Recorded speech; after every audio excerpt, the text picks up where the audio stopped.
이번에는요, 그 코로나 바이러스가 전 세계로 전파되는 걸 보면서 이 총균세에서 그 균에 대한 부분, 그 부분을 좀 살펴봤어요. 먼저 이 세계 지도를 한번 보면요. 이렇게 보면은 지금 이렇게 이 동서축, 이 유라시아 부분, 그러니까 한 1만 년 전에 이쪽 지역에서 사람들이 이동이 가장 용이했더라고요. 그래서 이 동서축은 왜 그러냐면은 기후대가 비슷하니까 그래서 이쪽 사람들의 무용로가 빨리 개척이 되고 그리고 재화가 이렇게 동서축을 따라서 이동하면서 이 인간의 이동과 함께 바이러스도 똑같이 이동을 한 거예요. 그래서 이 동서축의 사람들은 균에 대한 노출이 비교적 빨랐어요. 그리고 그 균들이 대부분 어디서 나왔냐면은 거의 동물에게서 나왔거든요. 근데 나중에 이 유라시아 사람들이 이쪽에 이 남북축은 이렇게 봤을 때 이 가로축에 비해서 이 세로축은 기후대가 이렇게 심하잖아요. 편차가. 그리고 이쪽 아프리카 이쪽. 그러다 보니까 이쪽 그 세로축에 사는 사람들은 이동이 이 동서축에 비해서 이동이 훨씬 적었고 그 다음에 가축화한 그 가지수가 훨씬 적었어요. 그래서 균에 대한 그 노출이 더 적었던 거죠. 그래서 여기 이렇게 한번 보면요. 그러면은 그 대부분의 그 바이러스가 처음에 옮길 때 동물에게서 많이 옮기는데요. 그다음에 인간이 1만 년 전에 그러니까 농경 생활을 시작하면서 함께 모여 살면서 가축화한 동물들도 같이 기거하거나 그 한 장소에서 같이 계속 생활을 하면서 그 인간들에게 퍼진 거죠. 근데 또 빨리 퍼졌기 때문에 대신 거기에 대한 면역성도 빨리 갖기는 했어요.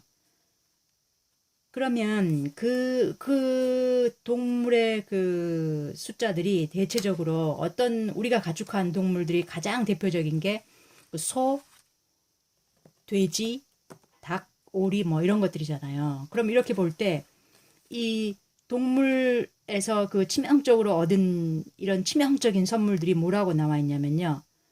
홍역, 결핵, 천연두 이런 게 거의 다 소한테서 그 다음에 인플루엔자는 돼지오리 그 다음에 백일에는 돼지개 그리고 열대열 말라리아는 조류에서 그 다음에 그 2012년 메르스는 낙타 그 다음에 2013년 그 조류독감 그러면은 왜 이 남아메리카, 북아메리카 이쪽 지역에서는 그렇게 동물의 집 이렇게 가축한 동물의 숫자가 적었냐면요. 그 빙하기 때 거의 다 이쪽은 멸종됐었어요. 거의 빙하기 때 멸종되고 살아남은 숫자가 훨씬 적었어요. 그러면은 유라시아에 비해서 이쪽 그 남북 아메리카는 종류가 단 5종의 동물밖에 가축화하지 못했대요. 그러니까 예를 들어보면요. 멕시코와 미국 서남부의 칠면조, 안데스의 라마 알파카와 기니피그, 열대 남아메리카의 사양 물오리, 그리고 남북 아메리카 전역의 개가 전부였대요. 그러니까 이렇게 이쪽 지역은 극소수에 불과했었고요.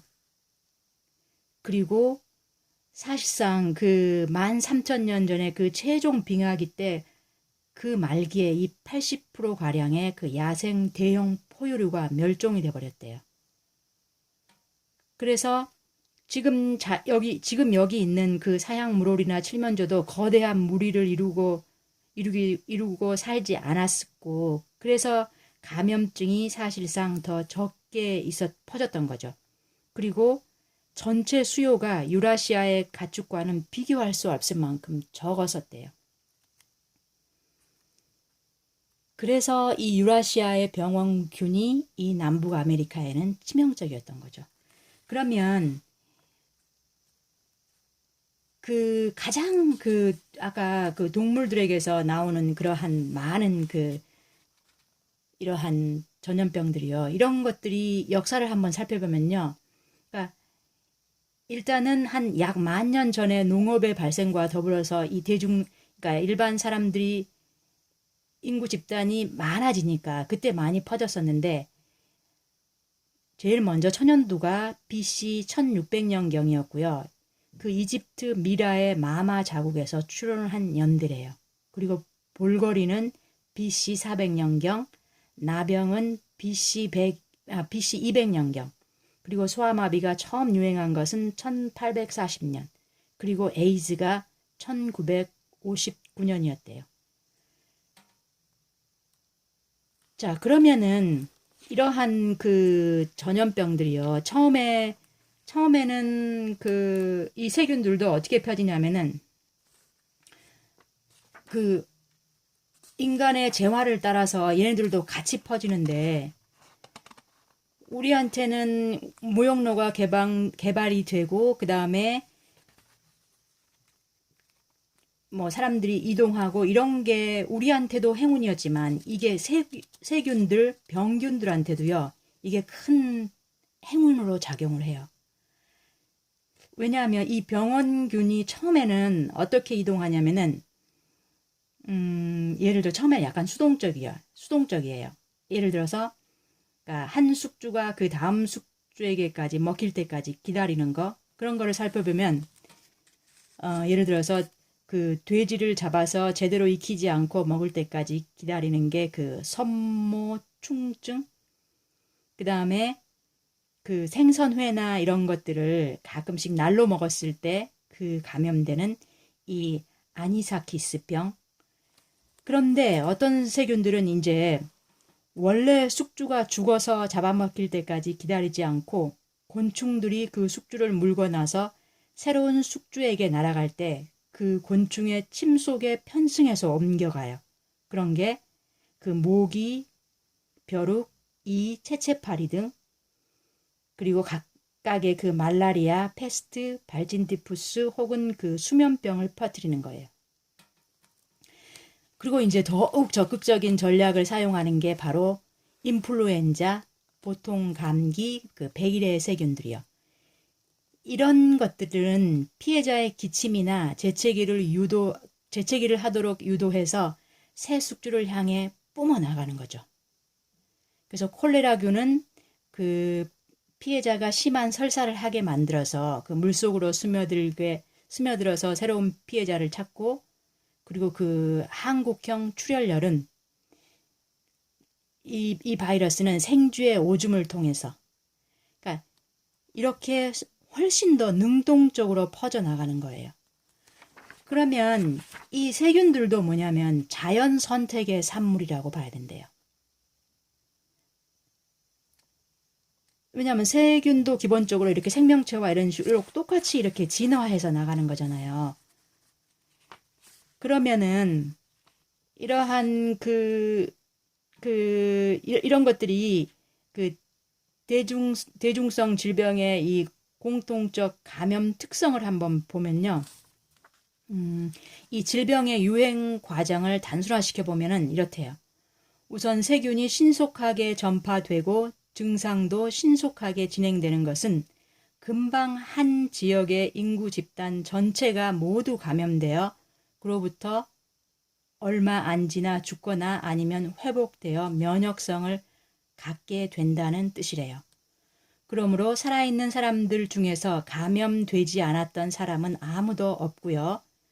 그런데 세균은 살아있는 사람의 체내에서만 생존할 수 있기 때문에 이 전염병은 당분간, 즉 새로운 사람들이 태어나서 취약 연령에 도달할 때까지 그리고 외부로부터 감염된 사람이 들어오면서 다시 유행하기 시작할 때까지는 자취를 감춘대요.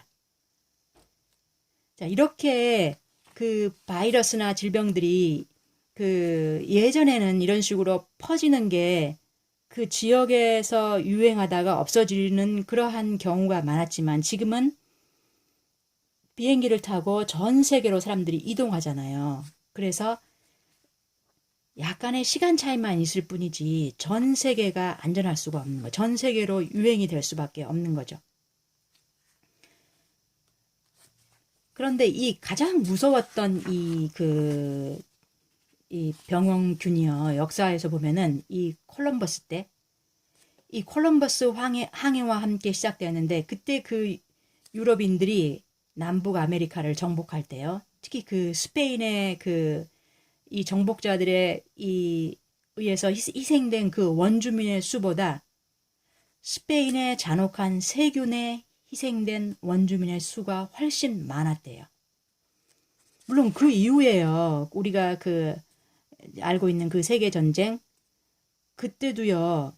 그 2차 세계대전에 이르기까지 전시에 사망한 사람들 중에는 전투 중 부상으로 죽은 사람보다 전쟁으로 발생한 세균에 희생된 사람이 더 많았대요. 그럼요. 그 예를 한번 보면은 스페인이 처음에 멕시코 그쪽을 점령할 때요. 그때는 어땠었냐면요. 그 사람들에게 있는 그 면역성은 그쪽 원주민들에게는 없었기 때문에 거의 전멸시키다시피 해요. 그거를 한번 보면요. 어떻게 했었냐면은 처음에 스페인의 그 군대가 들어갔을 때 왜냐면은 그 사람들은 거의 죽지 않고 그 원주민들만 거의 다 죽어나갔기 때문에 그 무적이었단 말이 이럴 때 딱 맞는 말 같은데요. 먼저 보면은 예를 들어보자면 1519년에요. 그 아즈텍 제국을 정복하러 갔을 때 코르테스 제독이요.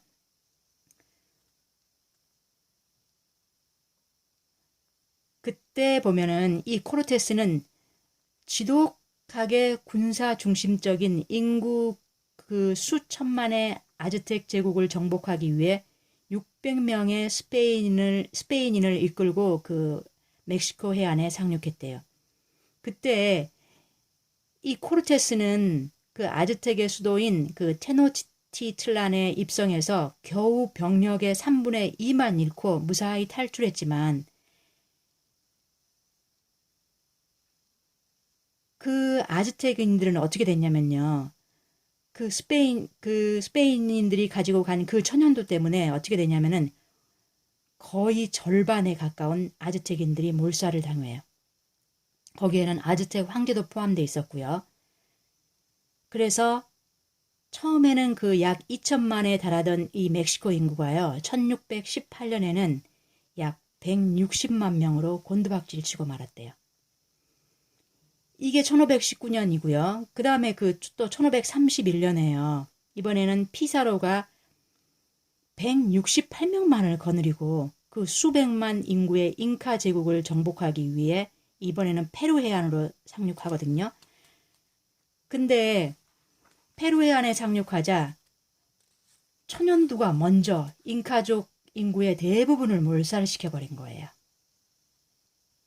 그런데 우리가 보통 여기에는 아즈텍 잉카족만 떠오르기 쉬운데 사실상 이때 그 미시시피 강 유해변에는요. 거기가 농경지가 펼쳐져 있었기 때문에 인구 밀도가 상당히 높았대요. 그런데 이쪽에 유라시아 병원균이 지나가면서요. 거의 이쪽에 인디언 마을들은 스페인인들이 가져온 세균에 의해서 어떻게 되냐면은 인디언의 큰 마을들은 거의 대부분 사라지고 없었고요. 그들이 남긴 흔적이라고는 미시시피 강 유역 여기저기에 거대한 뚝뿐이었대요. 그러니까 인디언들이 죽은 주된 요인을 병원균으로 봐야 된다는 거죠. 왜냐하면 이 인디언들은 그런 질병에 노출된 적이 없었으므로 면역성이나 유전적인 저항력이 전혀 없었던 거죠. 그래서요, 그때 살인적인 질병의 1위 자리가 바로 어떤 것들이었냐면요. 천연두, 홍역, 인플루엔자, 발진디푸스. 그리고 거기에 이어서요. 디프테리아, 말라리아, 볼거리, 백일해, 패스트, 결핵, 황열병.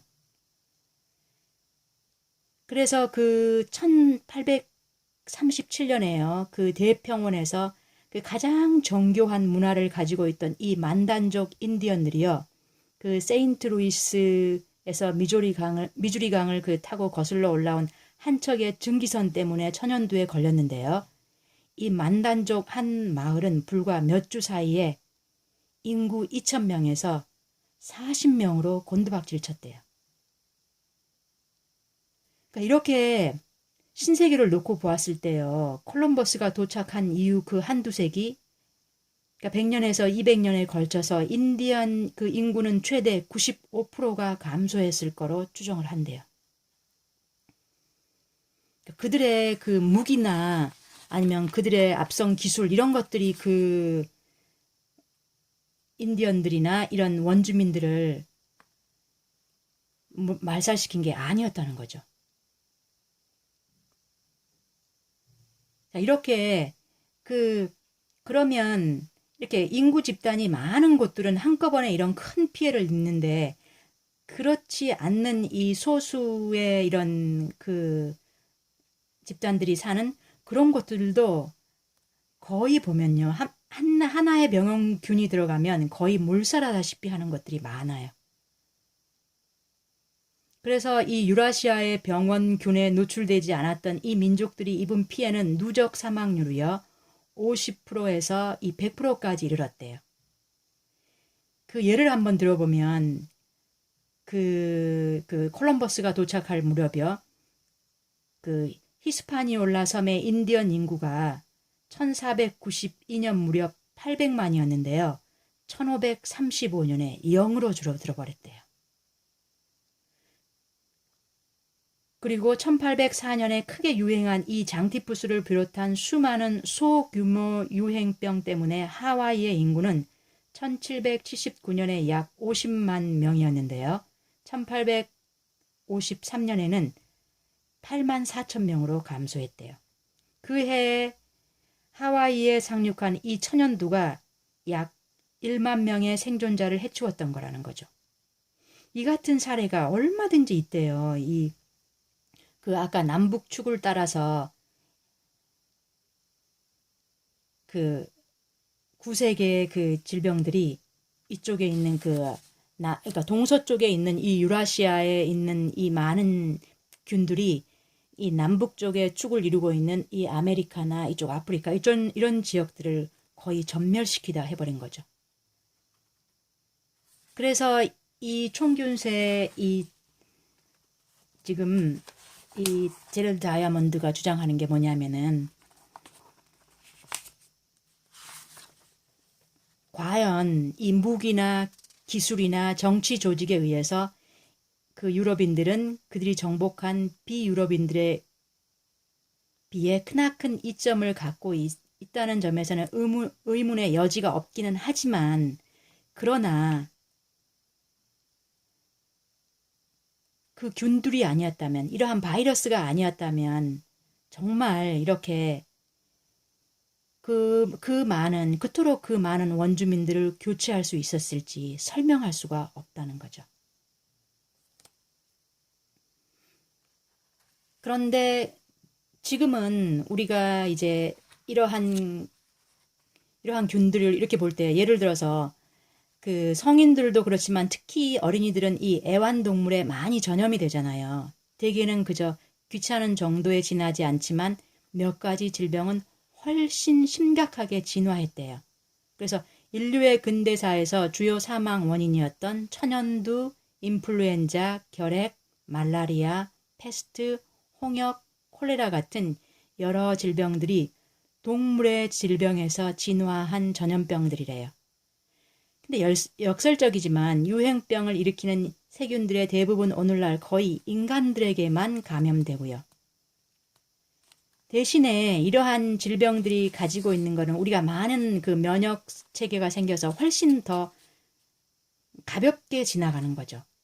그러나 어쨌거나 이러한 우리가 지금 이렇게 가축화시킨 이러한 동물들, 이러한 우리가 가축화시킨 이러한 동물들에게서 우리는 이 세균이라는 이 사악한 선물, 이거에서 벗어날 수가 없다는 그런 이야기예요. 그러니까 이거는 그 우리가 농경 생활을 하고 그 다음에 도시화를 시키고 이러면서 우리가 받은 그 치명적인 대가인 거죠. 총균세에서는 그렇게 얘기하고 있어요. 네, 여기까지 들어주셔서 고맙습니다.